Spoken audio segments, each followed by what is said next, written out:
تحریک لبیک پاکستان کے سربراہ علامہ خادم حسین رضوی انتقال کر گئے۔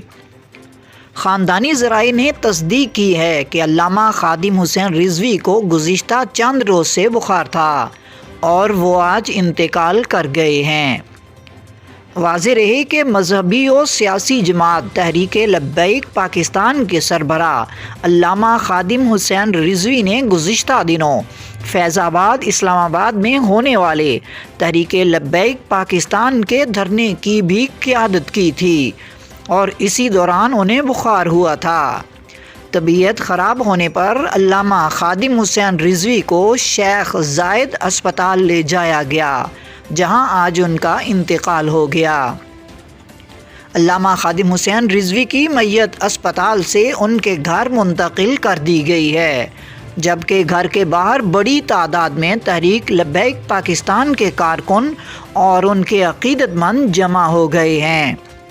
جماعت کے ترجمان قاری زبیر کے مطابق ان کے انتقال کی وجہ فی الحال معلوم نہیں ہے۔